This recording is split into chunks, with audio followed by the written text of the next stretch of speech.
Okay, I think we have close to a capacity crowd. This is good. All right, my name is Chris. I'm the director here at the American Center. I'm just curious, as we start, who has an Instagram account? All right, this is good. Not everybody. So I was talking to some people as they were coming in, some people have yet to set up an account. My account is very bad, but I have an account. So I'm looking to learn some new techniques and some new ideas here at this. Well, as you know, the American Center does a lot of training, a lot of these kind of exchanges, particularly on social media. For those of you who don't know about our social media lab, we have started this program. We do beginner and intermediate class, and we're going to be starting an advanced class with Social Media Lab. Our forms are on the website. Our forms are on the website. Are they really? I need to verify this. So you could sign up for Social Media Lab. We offer these on Mondays. We try to do it every Monday. It's usually most of the afternoon.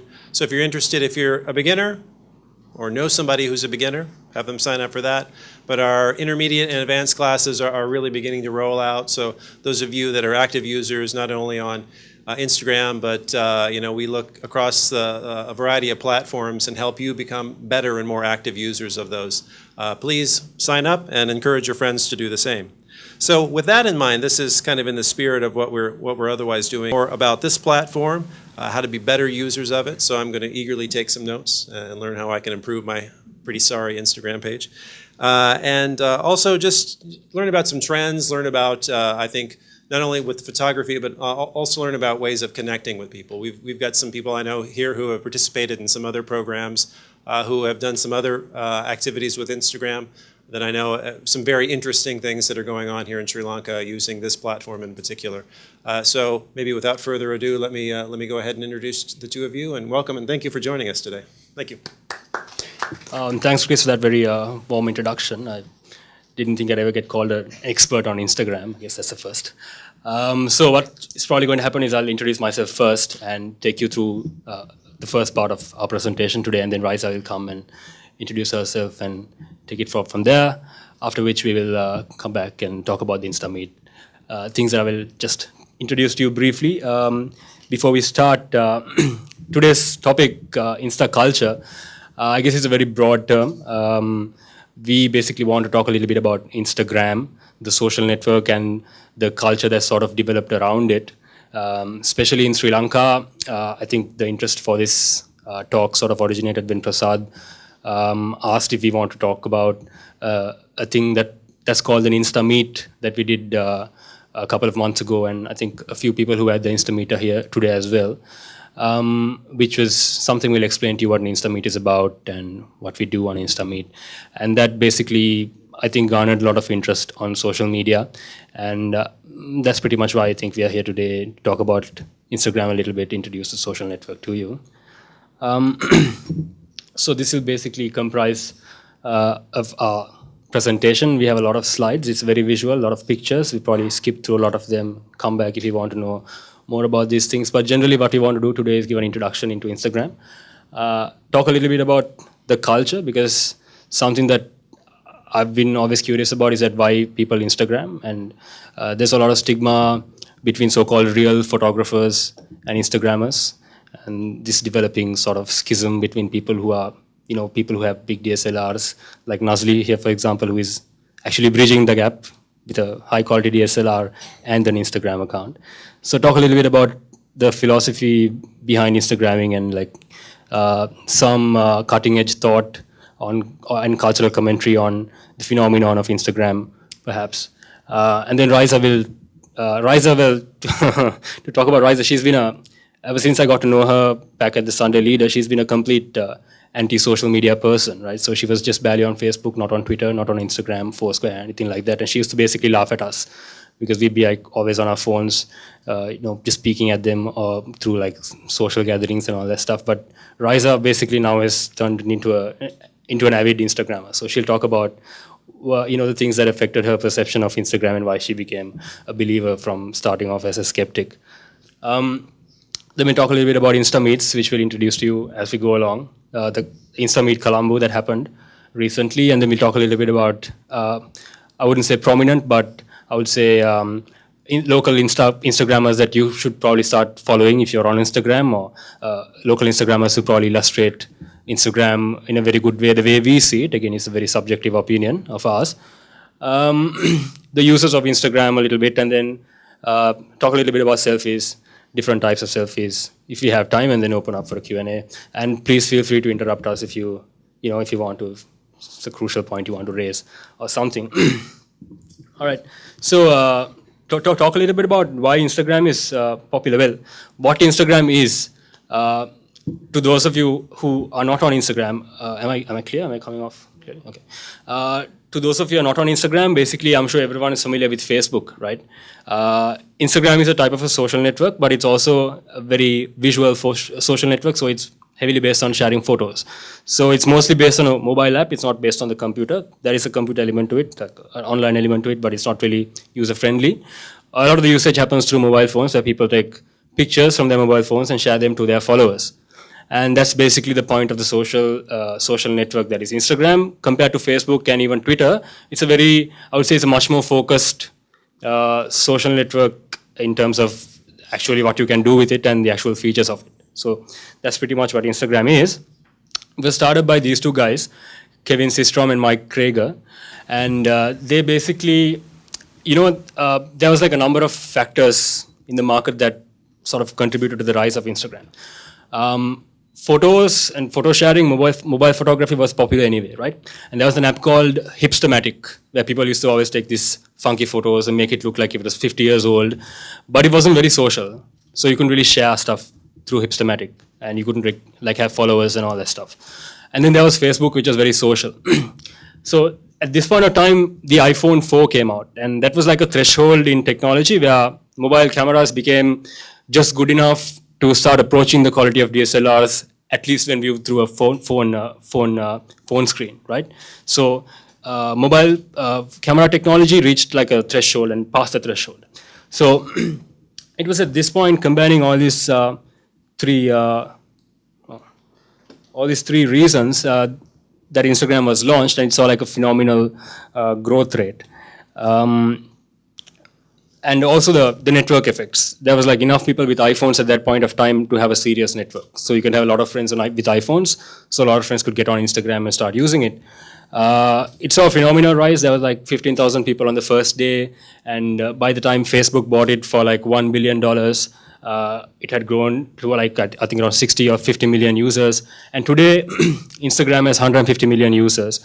And about 13% of people on the internet use Instagram. 16 billion photos are uploaded every day to Instagram. 1.2 billion likes happen on Instagram for a day. Average number of Instagram photos posted daily is 55 million. So just again to summarize, these are the factors, right? So you have mobile photography getting popular. So they nail the timing, and then this is an interesting trend which they capitalize on, which is like for vintage photography.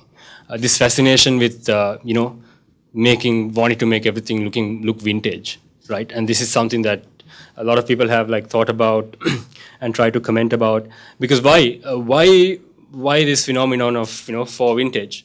What's the point of it? Why do we want to, like, instead of, for example, if I take a picture of this room, I wouldn't just put it up on Instagram. I'd put it through like 3 different filters and a couple of different processing techniques to make it a little bit more abstract. But why this? And especially crucially, make it look old.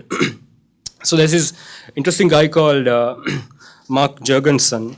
Hang on, I've got his name right. Yeah, Nathan Jurgensen. I'm sorry. So he wrote this sort of really cool essay on for vintage and why it's so popular and why it's like so in at the moment.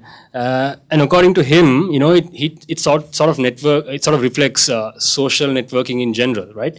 Social networking sort of makes us look at the world and look at the present as always an opportunity to document it. It's like everything that happens is something that we can potentially document as being part of the past.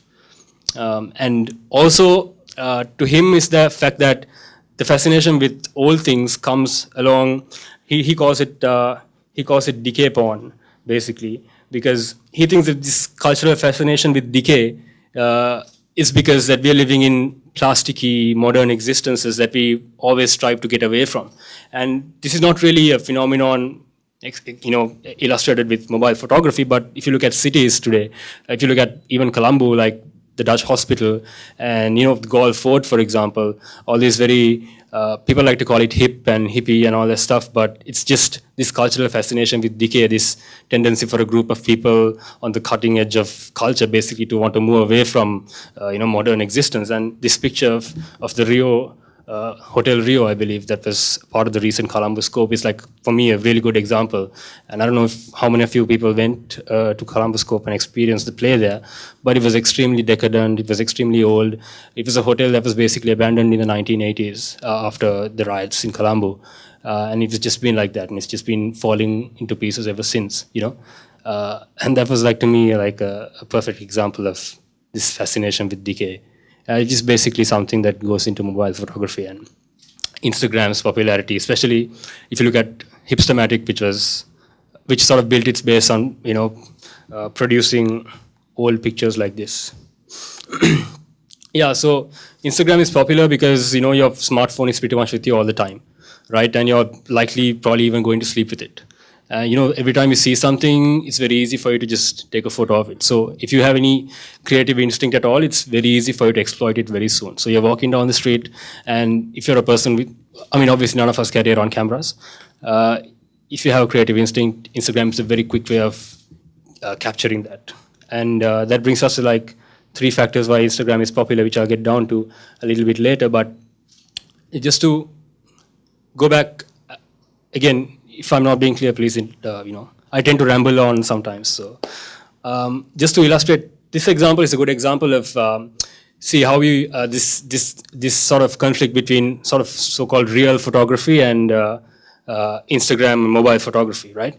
So these photos were taken by a New York Times photographer called Damon Winter, right? And he was in Afghanistan, and he was living and working with the U.S. troops over there, and he released a series which won an award, which won 3rd place in an award in 2011, and all his photos are taken from Instagram and processed through Hipstamatic, basically, right? So these are the photos he took, some of the photos he took. But what happened was, after he won the award, there was like a major amount of critical backlash against him, saying that that's not real photojournalism. This is something that's anathemic to creativity, or destroying all that, the old school arguments against I would say the liberalization of the creative industry, or this whole backlash against it. So then he responded through his blog. He looked at this particular photograph, which won the 1st place in the same competition, and this is like traditional photojournalism, a very typical photo. And he pointed to the fact that even this photo is like highly manipulated.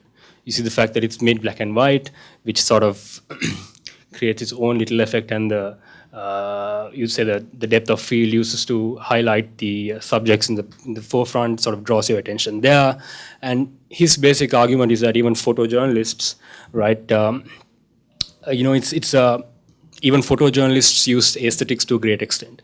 Even they sort of manipulate reality to tell a story, right? Mark Jurgensen, Nathan Jurgensen later says that he has a key quote saying that when taking a photograph, we are at once both poets as well as scribes. We don't just transcribe what we see in front of us. We're also like poets. We try to add a bit of personal element to it, try to use a sort of photographic vocabulary, composition, light, and all that stuff. So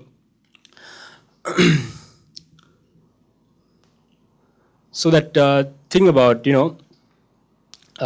this aspect is something it's a debate that is ongoing, and it's something that Instagram sort of introduced into the way we look at photography as well, I think. So that's like the broad elements of it.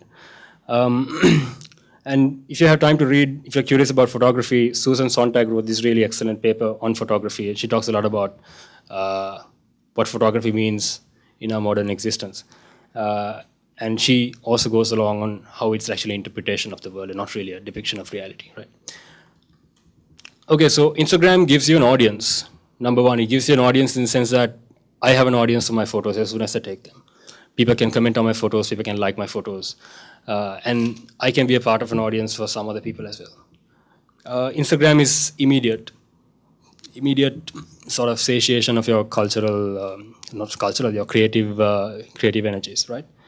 And it provides access. Instagram is like, it can be a window to places and things you didn't know about previously. And I'll show you a few accounts that to me like really captivate that statement really well. It's about like for example, this guy called Trinidada, he's based in Norway, and he takes these, very moody sort of minimalist shots of a particular side of Norway that he's fascinated with. So when I follow him and I just see these photos, it's like there's a window opening to his world. And I enjoy that, sort of getting that sort of exposure. There's also this lady called Ghost on My Back, who is she's a very hardcore foodie and always experiments with new types of recipes, mostly health food. And if you follow her, you'll realize that there's a whole community there who are on Instagram and also very fanatical about food, and they share recipes and they share discussions about food and all that stuff. So that's very interesting as well. And this is a person that works in the New York Times building, and she has this series called Office Romance, where she basically walks throughout the building and takes particular scenes which she likes, mostly playing with light and using like black and white photography to talk about it, and that's very interesting to me. Also, there's the White House, which basically uses it. See, there's a difference between how you would use a Flickr account and how you would use an Instagram account. And this is quite clearly illustrated if you look at how businesses use Instagram. It's very in the moment, very casual shots like this, like the president playing football or playing with a baby, dancing with his wife, so on and so forth. And celebrities on Instagram, like Justin Bieber, for instance. When Justin Bieber joined Instagram, there was like such a massive spike that the servers were almost like overloaded. So things like that. So that's pretty much what we have as an introduction to Instagram. I hope it was clear, a basic outline of what I think it is. And now Raisa will talk a little bit about, her journey and introduce herself and talk a little bit.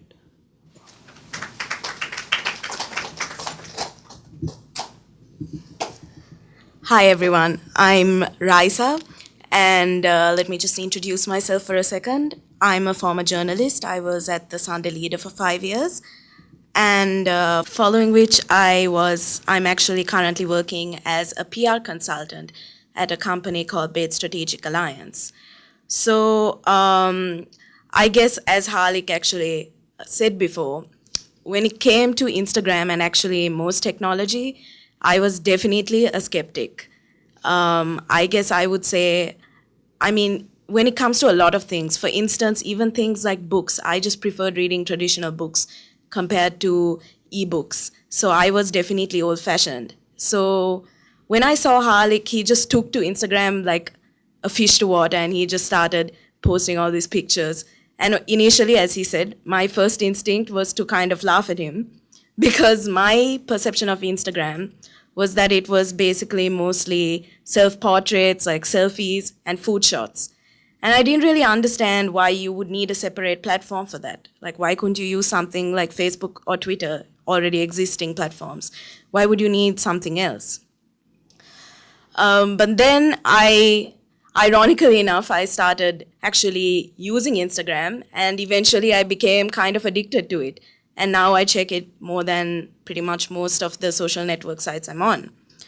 And some of the reasons why I got into it are actually points that Harlik touched on earlier. One of them is that simply it's easy to use. I'm not the most technologically literate person. So, it was just so easy. It's just a matter of taking a picture from your phone and uploading it, simple as that. There's a simple app to it. It's something so simple, even a 10-year-old could do it. So that's why I got into it. The second thing that I really liked about Instagram is that it's a great leveler, in the sense that you don't really need fancy equipment. All you need is a decent enough camera phone, and you can just take your own pictures. It's as simple as that. And of course, you can use DSLRs. People like Nazi are kind of bridging that gap and using DSLRs and Instagram together. But if you want, you can just use a camera phone. It doesn't even have to be an iPhone. I'm using a Lumia and Lumia just recently got Instagram as well. So it's a great leveler. The other thing about Instagram is that it's actually got a lot of constraints. From the start, you know that it's not going to be as good as a professional photograph in terms of quality. And some people think that that's a drawback and actually a constraint and maybe even limiting creativity. But I would disagree.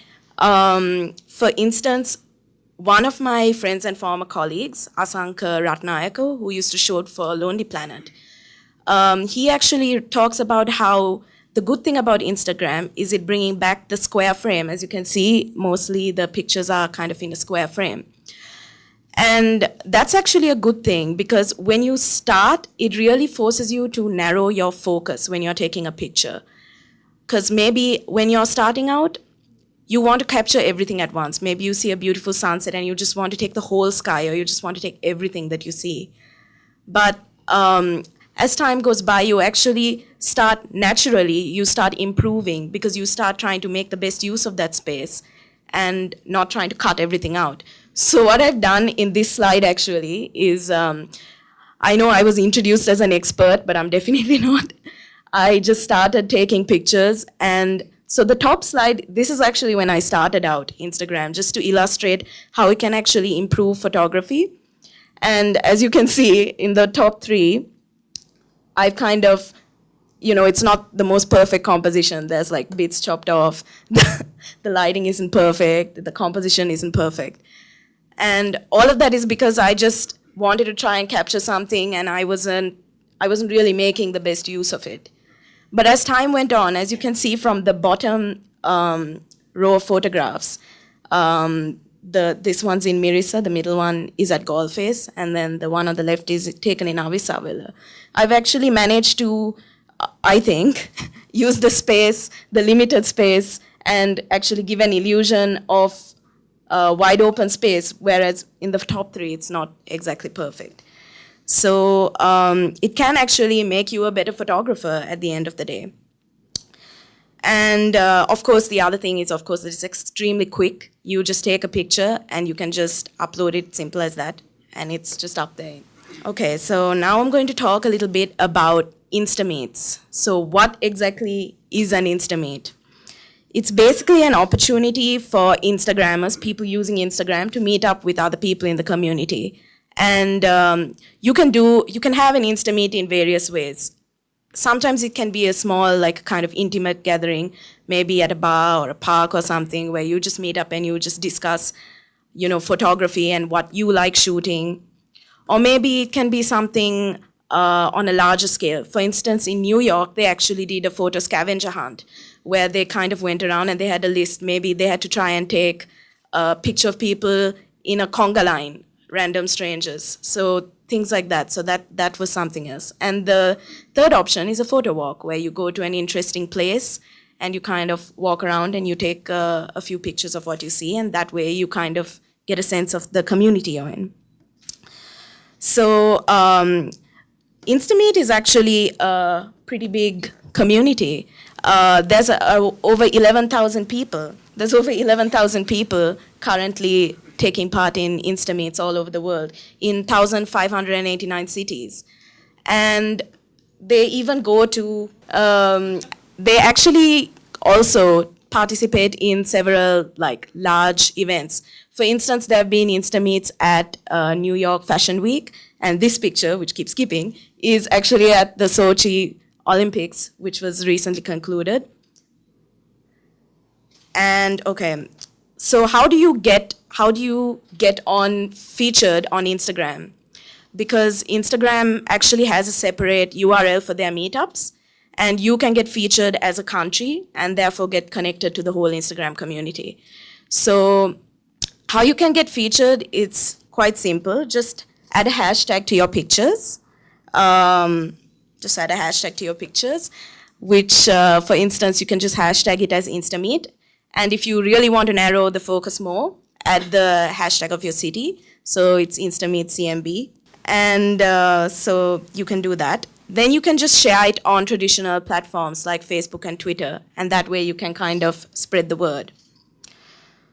So when I first heard about this InstaMeet in Colombo, I was kind of interested because I had actually been to TweetUp, which is the meeting of people on Twitter, and I saw it grow from just a few, like a very small community, to something where thousands of people had to apply, and they actually had to have a requirement and a cutoff point to let people in. That was how many people were kind of interested in this. So I was interested to see whether something like this could happen with Instagram as well, which is why I was interested in participating. So, so what we did was, I think Harley's going to talk a little bit about the organizing part. Maybe you wanted to talk about that first. I mean, I've always wanted to do this InstaMeet thing, and first I put up a tweet asking like Nazli and a few other people if they'd be interested, and in the end we had like a whole huge amount of turnout because everyone seemed to be interested in it, but that had sort of caused its own problems also for us, because initially we thought we'd go to Maradana, because some of us had noticed when we travel by train that north of the station there are some nice ruins, and during sunset it might really be a nice place to take photos. But what ended up happening was that Maradana station is not, I mean, when you go alone, you don't really notice it. But when you go with a bunch of people like 35 strong, and you're walking through like security, you have to buy a ticket to a station close by because you can't buy a platform ticket. They'll get suspicious, and they have these requirements where you have to, if you're doing formal photo shoots, you have to get permission. And we figured it's not a formal photo shoot; it's just a bunch of people with mobile cameras, and that happens all the time at stations anyway, because we take pictures at stations all the time. So we figured we'll try a bit of stealth and go into the station. So we all bought tickets to places close by. I think some of the people who had the Instameet are here as well, and we sort of infiltrated the station. But the problem is that after that, see this whole bridge, there's a better picture over here. This bridge is like, it's kind of extremely conspicuous because everyone from the station can see you, and there are no people there. So there's like 35 people walking through the bridge trying to get to the other side where the shed was, where the interesting part of the whole thing was. And we actually managed to end up going there. But then what happened was at the entrance of it, which is somewhere here, we got kicked out because we weren't allowed through the second gate that was there. So they asked us to kindly leave. But interestingly, we managed to get some pretty good photos there, and these are how Instagrammers look when they are in action. See people pointing mobile phones in all sorts of directions. This is pretty much how we look like. We look kind of slightly mad, but we know that's fine. And this is the whole the crowd that was at the Maradana station. And as you can see, Raisa was not the only girl there. There were some other girls, but they didn't come inside the station. We all caught up in PETA, because that's where we decided to go after we finished with Maradana station. We still managed to get some good pictures, and we ended up in PETA. And we managed to get some, we walked around PETA a little bit, and took a couple of group shots.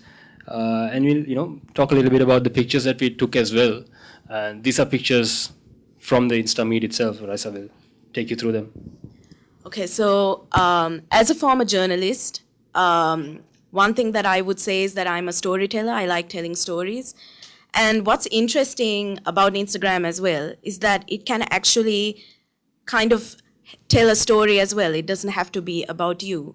So what I noticed following the InstaMeet, it was so interesting to see that we all saw the same things and we experienced the same things, but each person had a slightly different perspective. So when you looked at all the pictures as a whole, you kind of got a fuller picture of what we were looking at, of the country as a whole and of PETA and what it's like to be Sri Lankan. And that is something that appealed to me as well. So these are just some of the pictures from lots of different people there. This is of the rail tracks, as you can see, lots of different angles. And these are of the trains. One of the users actually got on the train and was taking pictures as well, so lots of different kind of shots.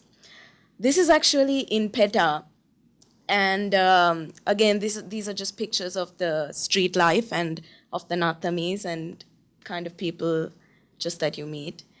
And again, the same kind of, the same thing in these two shots, it's actually the same thing, but it's slightly different angles and a different perspective.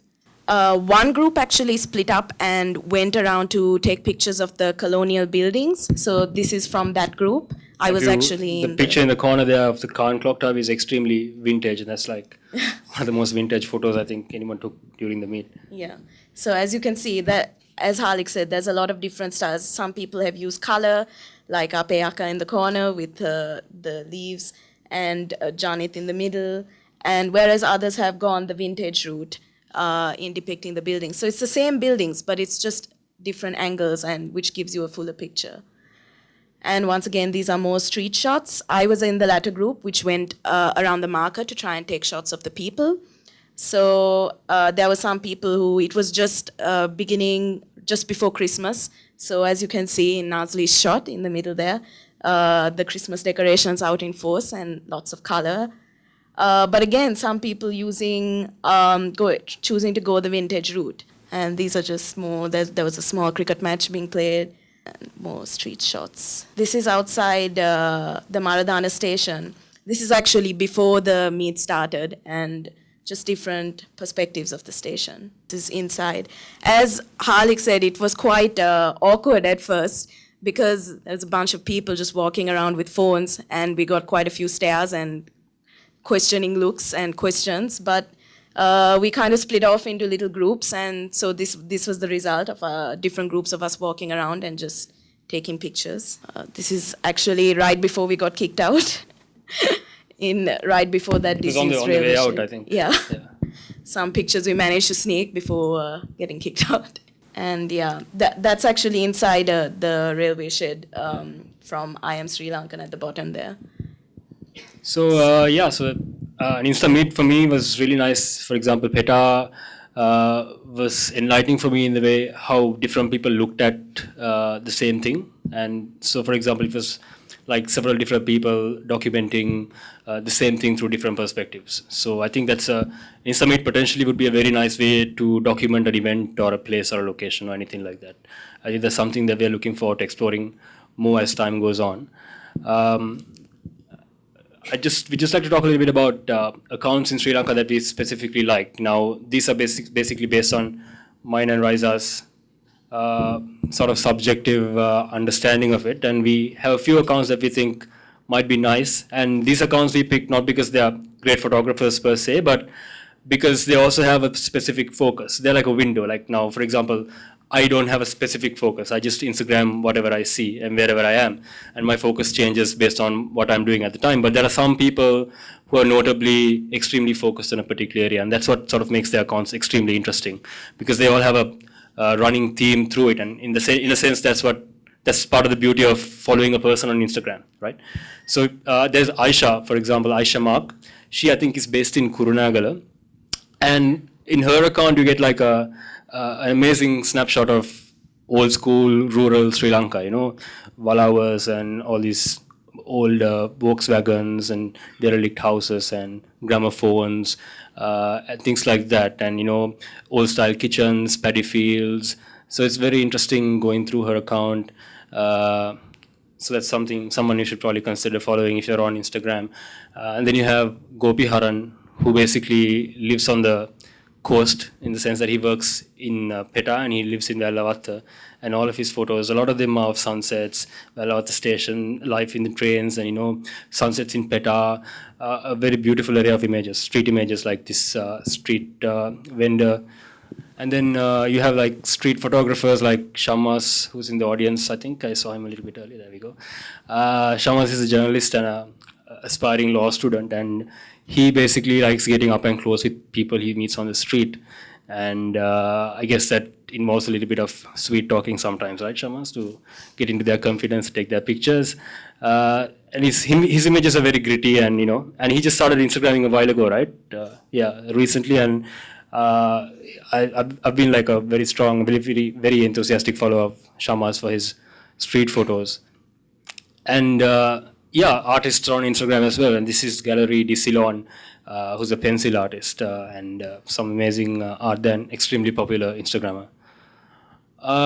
and this is Rushda. Rushda is not here in the audience. She has a phobia for crowds, I think, but her account is a protected account, which means it's not public. But if you follow her and she approves your request, you can access it. Pets are like a big feature in Instagram. A lot of people blog about food and pets, but only few of them do it like with style and do it with a level of innovation. And Rushda is one of those people. She loves taking photos of her cats and the occasional bird. I don't think the cats admire it much, but from a development perspective and an activism perspective, there's a lot going on Instagram as well, which we'll talk about. I'm a long-standing advocate of Slacktivism, as some people like to call it. I am like a social media activist. I am a desktop warrior, a keyboard warrior. And I know some people like, for example, Himal, I see him grinning there, he's not a big fan of us, but I strongly think that social media has a very strong role to play in activism. And I think Instagram is an important tool in that sense as well, and we'll talk a little bit about that also. And this account is by a guy called Benislos Tushan. I think he works, in some sort of UN capacity. That's Benislos, is it? Oh, hi. I haven't met you before. Very nice meeting you. You work in the UN, right? You work for the Daily Mirror. Okay, brilliant. So yeah, this is your account then. Yeah, so I love your account because Benislos tries to always give a narrative behind his photos. So it's not just random things he sees. The way I see it, he's actually met and spoken to these people. So he'll actually write something about this man and maybe his daughter and write about their relationship or write about the impression that they made on him in his photos. So there's something very special I see in him in the sense that it's not just a photo for him. It's just a story behind the photo. So as Harlik was saying before, Instagram can actually be used for something more than just taking pretty pictures. At times, it can also be used to advocate for causes and for activism as well. So I'm just going to talk about a few instances of people who've actually taken Instagram and used it to advocate for a cause. This is Radhi Roy, I guess you would say. He's known as the conscience of Instagram. He's a Brooklyn-based photographer, and he's a street photographer who takes portraits of people. And as Harlik was saying, just as Benislos does, this guy also talks to the people and actually gets their stories. For instance, top left, that's a janitor, and you have a street sweeper. And so it's not just a picture, it's also telling a story. And it's actually what he focuses on are the homeless. So he's basically, his idea is that you shouldn't just pass a homeless person and dismiss them as if they don't exist. So in this way, by taking pictures like this, you're actually forced to confront these people, learn their stories, and maybe even do something to help these people. So it's actually something more than just taking shots of yourself or shots of food or something like that. Okay, and this is Patrick Brown. He's a British photographer, but he's traveled widely to the Middle East, Canada, Africa, Australia, and he's won numerous awards. But what he really focuses on is endangered animals and on illegal poaching. So, for instance, these are the skulls of animals which have been illegally poached. And he actually talks a little bit about, again, the story behind how these animals came to be in captivity. And bottom left is actually an injured elephant who stepped on a landmine, and they're trying to hoist the elephant back to its feet because otherwise it might get further injured. So again, the good thing about Instagram in this sense is it can actually reach a wider audience of people who don't necessarily read the newspapers, but maybe want to learn a little bit more about causes like this. And so it can actually reach a wider audience. Interestingly about Patrick Brown, he actually won an award for his photography, I think in 2002, and he won a lot of money with the award. And what he did was, instead of like going on with his career, he basically quit what he was doing and used that money to fund his photography on his own. So all this stuff he's doing is on his own. He's traveling through Southeast Asia, India. Recently, a photo of his was of a rhino, which he was in the Indian national park, and he barely avoided getting gored by the rhino, basically. So he's basically out on his own right now, using the money he won through his photography to actually do this, because he's just simply passionate about it. This last account is actually of a journalist who is based in Venezuela. And right now there's a lot of unrest there, a lot of demonstrations against corruption and freedom of speech. And so this is a guy he's based there, and he's just taking pictures of the action as it goes on. And so in a way, it's kind of like Twitter, and you get a window of a perspective into what it's actually like on the ground in Venezuela. And this last campaign is actually something which started off from Instagram, from a 10-year-old girl, actually, known as Vivian Ha, who saw a video of actually a photograph of some child workers in Nepal. And she was just so inspired that she started a lemonade stand to try and raise funds. And after about a year, she raised $100,000. And following that, she was still not done. She decided to kind of spread the word and make a foundation to kind of raise more money to try and end child slavery. So as you can see, actually bottom right, that's Vivian Ha, the girl in the picture there. But these are all people who have kind of taken up the cause and have opened their own stands and are trying to raise money to end child slavery. And from a local perspective, as a PR consultant, actually some of what we do is advocacy. So we've actually done some stuff locally as well. I'm just going to talk about what I've done. The top photo on the right is actually from a school in Ratnapura called Krishna Mahavidyalaya. This school actually has a really high number of dropouts. The majority of these kids, they're majority Tamil speaking, and they basically grow up in poverty, and most of them drop out because they need to get work, they need to go join an estate, and basically they just can't afford to stay in school or even to travel to school. Some of them don't have the money to take the bus to come into school. So we went to the school and we did a workshop to try and show them how important it is to stay in school, and that there is something more than just going to an estate and going into part-time work or opening a shop, that you can actually be something more. So these are the diagonal pictures from that school. And top left, that's actually on the Bearwell estate. Her name is Susila. She's been a tea plucker for, I think, 4 decades now. She's the highest, she plucks the highest average amongst her estate. And she's just gained a lot of respect amongst the management for doing that. And actually the estate themselves are actually doing a lot to help the workers, which is something that a lot of people don't know. A lot of people just know that the estate workers are like in a state of extreme poverty, but they're actually doing a lot to help them. For instance, even the plucking basket that they have has been changed to take less strain on their back, and they're given more protective equipment, things like that. So this is just stuff from my account, actually. And Harlik has been doing some work as well. I think he's going to talk about that now. Yeah, I did some work in Slave Island. Basically, what happens in Slave Island right now is that it's been cleared, the area has been cleared for development, right? So there's like a big Tata project that has been given an area of about 8 acres comprising of Java Lane right up to Justice Akbar Mawata.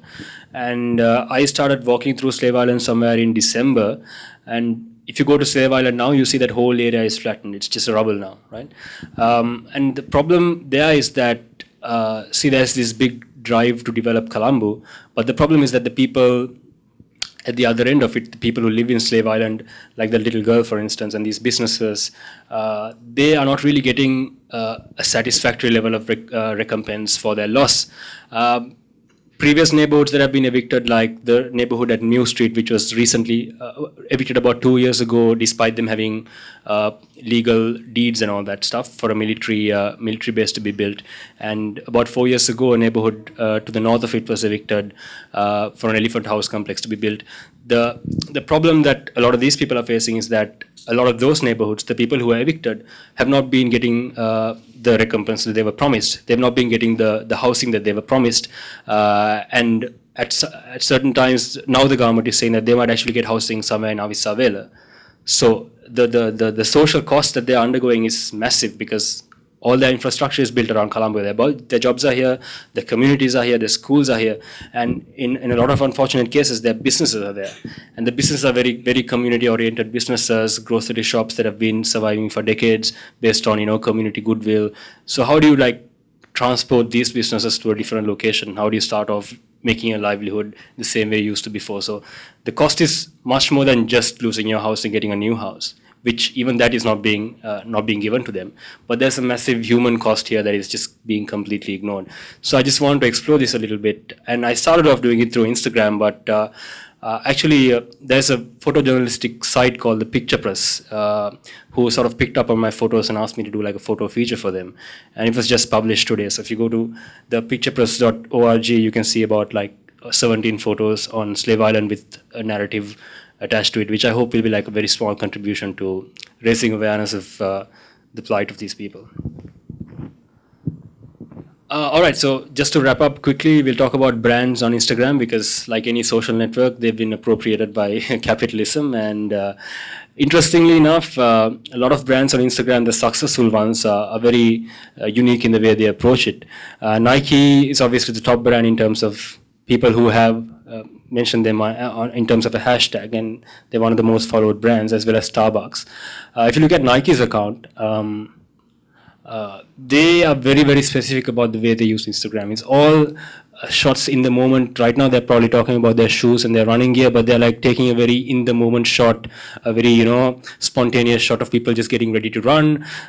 Nike Cricket will talk about, photographs like this. So they're very, very, very specific about the way they approach Instagram for business.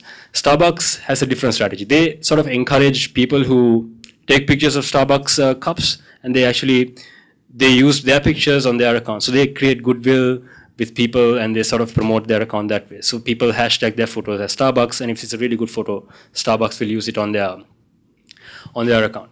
And there are also these boutique businesses that I sort of really like following, like small time crafts people. This is one account called New England Outerwear. They make boots and original leather products. And they have an account where they talk about the process they go through. They talk about in detail about how they stitch and all that stuff. And it's very interesting. It's a very small industry. The same thing with a person called Baker Hands, who is just one person, basically trying out a new method of baking. And her posts are pretty interesting as well. In terms of local businesses, a couple of businesses I really like in terms of the way they run Instagram is Yamu, for example. I think they have a combination of, what sort of is the right mix, in my opinion. The fact that they bring a lot of quirky personal things, like, for example, their dog occasionally into it, and pictures of travel and food and all that stuff. It's generally a very sort of interesting account to follow. And it's not really in-your-face branding or anything like that. Also, Talala Surf Camp. I don't know how many of you are aware of this surf camp, but it mostly caters to tourists. But if you look at their Instagram account, it's just brilliant. It's just a snapshot of the South, the surfing culture there, and the people there. It's a really beautiful account. So I guess just to wrap up a little bit, we'll talk about the dark side of Instagram. Basically, I think everyone is aware of what a selfie is, which is, I think, the word of the year last year or something like that. And this is James Franco, by the way, who wrote a very strong defense of selfies in the New York Times at the beginning of the year. It was a very interesting essay. And he basically thinks that if you don't have a selfie in your Instagram account, he's not going to follow you, because a selfie basically communicates something deeper to him about the person behind the account. Because according to him, you're looking right into the camera, you're taking a self-portrait, which is an expression of yourself, and he goes on about the value of it. And there is something to it, I guess, but then there's been a massive influx of selfies, and selfies have become a little bit, Godet is a good word, something like that. And then there's also selfies have had spin-offs, that's the Belfie. This is a very decent form of the Belfie, right? But the Belfie is basically a bum selfie, and that's widespread, and usually you want to stay away from accounts like that unless you like that kind of stuff. There's also the yoga selfie, and you have people who are dedicated to producing yoga selfies. So you have people there have been articles written about this. One article I read about this lady, every morning she dresses up in a different yoga leotard, goes to a different location, just so she can take like interesting pictures she can put on Instagram feed. So there are people who actually spend a lot of time and put a lot of thought behind producing these pictures. And a lot of people on Instagram you'll find actually do that. A lot of the good accounts, they have a lot of effort going into it just because people want to be popular and big on Instagram. There's also the art selfie. And interestingly, the art selfie, I was reading an article recently about how we experience things, and do we really experience something the same way when we look at it through a camera lens, or if we don't look at it, we just experience it the normal way. And there's a study done with 65 graduate students in the Louvre, and basically the study sort of said that for all the students who looked at the artwork in the Louvre, the students who looked at it through a camera lens remembered less of the artwork after they left the museum than the people who didn't.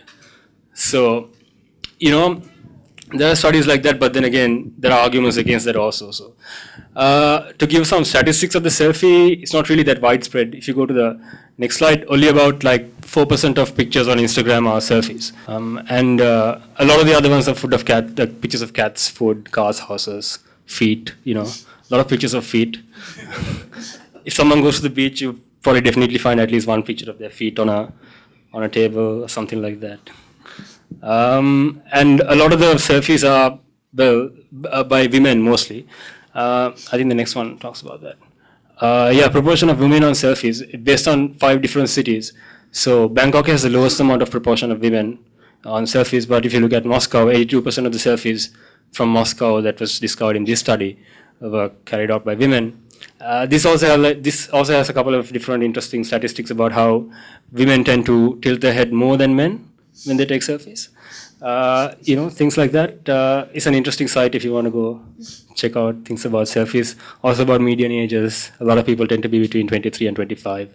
So it's a rich source of data as well, and into an insight into people's behavior. It's an interesting site if you want to go check it out. Selfie City. Average smile scores. People in Moscow don't smile too much. Bangkok, very happy people. Sao Paulo, so. So average head tilt angles. See, women tilt their heads a little bit more than men. Yeah. So that's it for our presentation today. I hope we covered I think we covered a lot of what we wanted to. I hope you enjoyed it, and if you have any questions or clarifications, you can ask us.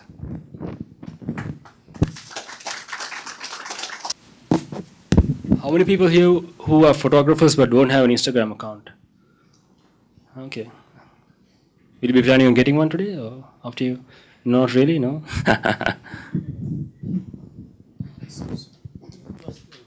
How fast is catching up in Sri Lanka?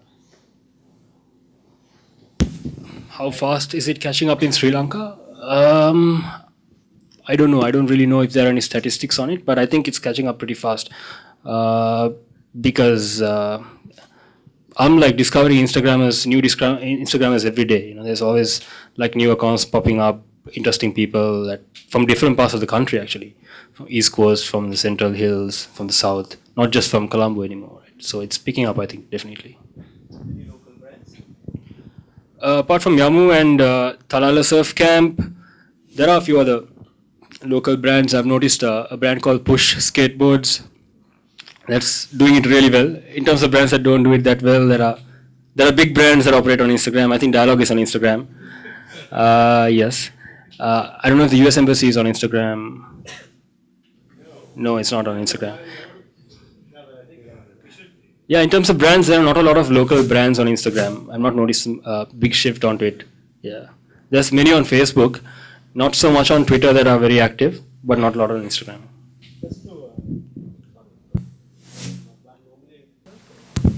I think you definitely can, but Instagram is a bit of a different platform to other social networks because it's very focused and you can't really link two things from it. So I would suggest if you want to get into Instagram, you would really good way to start would be to follow similar international organizations that do it and do it well to figure out how they go about approaching it, because it's a mix you have to get right to sort of create this sort of right balance, Otherwise, you're not going to get popular. I think it's it's all about the network, right? Yeah. And if you have like enough people on a network, and if you want to, any cost is based on like getting a message across, right? So if you can use any platform to get it across. Yeah. Something about Instagram video. Could you mention? Instagram video? I'm not a big fan of Instagram video actually, because I find that a lot of people, for me personally, it doesn't really generate as many likes as my pictures get, because I think it's very instant sort of thing. Okay, you can come. Okay, I disagree with Halik. I think that you can use Instagram video, and you can actually, during the Instamate, the girl called Apeyaka, that's the girl who took a close-up of the pigeon on the rails, she took a video of the train moving, and that aspect of movement is something that can be used, and it brings more life to the social platform, and you can use it. You can use it as even as a business, but as he said, it has to be a kind of subtle balance. But I think that it can be used, and that it's not a bad thing. I don't know. It's also like a intervention into Vine. There's another network called Vine that sort of specializes in very short videos. So Instagram video is like sort of a try to get into that sort of segment as well. Yeah. You can also create stop motion videos. Yeah, you can get very creative with videos, right? Yeah, definitely. I'd like to know about the use of hashtags. Use of hashtags. The correct way of use of hashtags.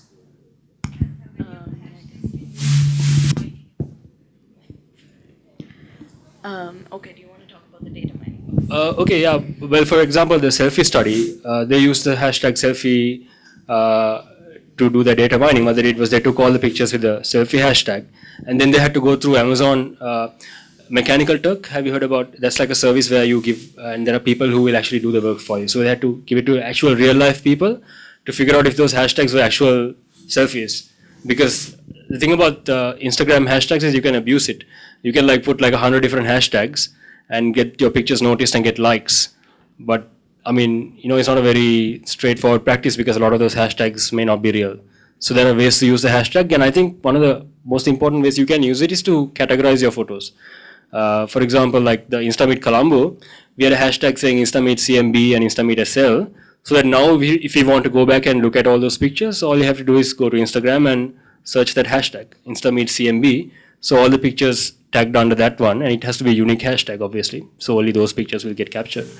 They all pop up. So even like when I was going through doing research for this presentation, I just searched for that hashtag and got all the pictures, because it's like a record is going to be there as long as the hashtag is there. Yeah. And also, like if you want to get create awareness of a cause, you would highlight elements of that cause. For example, Slave Island, or if you're in a brand, you would like talk about elements of what you're trying to sell. So hashtags is a very good way of, learning how to use it.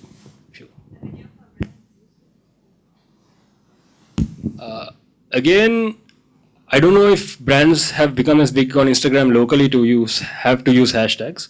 I mostly follow brands that have really cool accounts and cool pictures. And I think that's fundamentally what it's about. Like, for example, Talala Surf Camp, I really like them for the pictures they do.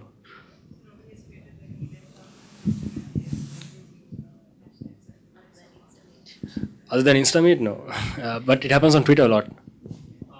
Dialogue did one recently called Bright Spark as part of the Colombo Fashion Week. I'm sorry if this sounds like a shameless plug, but yeah. We had about 15 videos online, and they got quite a few likes and shares. And there was a bit of virality as well, so yeah.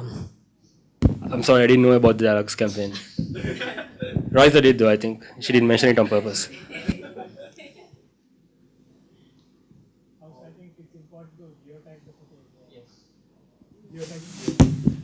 Yeah, geotagging is important, but geotagging is when you can actually tag the location. Say, for example, if I took a picture of Mount Lavinia Hotel, when I post the picture up, I can use my GPS on my phone to tag the picture, say it was taken here. So anyone who wants to see pictures of the Mount Lavinia Hotel will have to go to the tag and they can see it. It's an important feature, but some people are paranoid about using it because there's also this paranoia about telling people where you are. And that's why I think Foursquare is losing popularity now, because people are a bit more paranoid about giving that information out.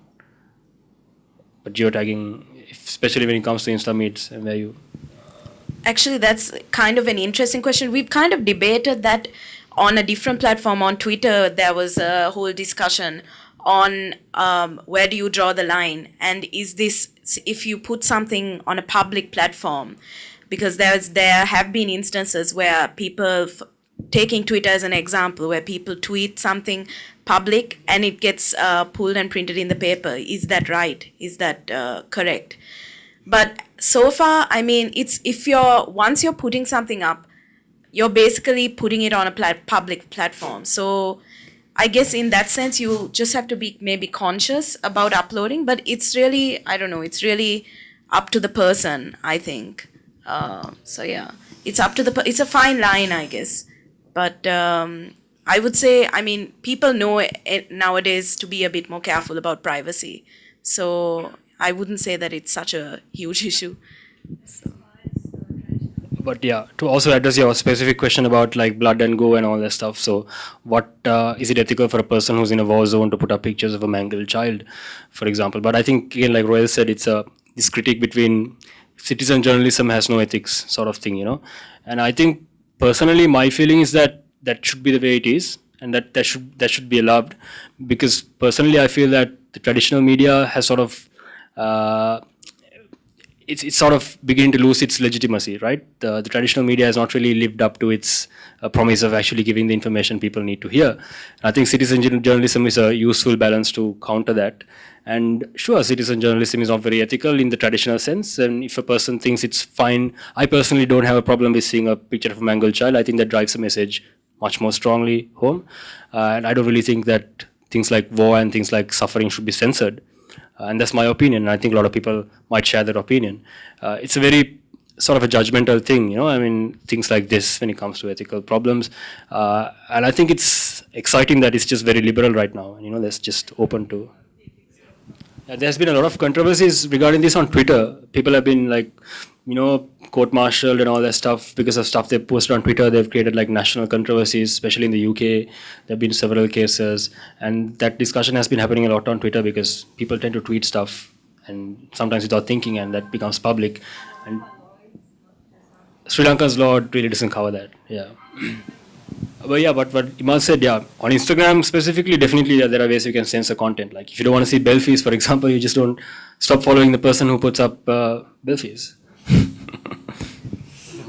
The next thing, we should discuss it. We have a Facebook group, so if any of you join Instagram and you want to get in touch with the community of Instagram, just join the Facebook group, which is InstaMeet SL. And we're hoping to have another InstaMeet soon, inshallah. So we'll see. No, it's on Facebook. There are no hashtags on Facebook. There are hashtags. Oh, there are. No one really cares about them. All right, so I guess we don't have any more questions. I'd like to thank Prasad and Chris and everyone at the American Center for giving us this opportunity and this platform to talk about Instagram. And hopefully, you know, we'll see the platform, you know, move on to achieving some more useful things in this country. Tackling some causes that people are passionate about, building community and things like that.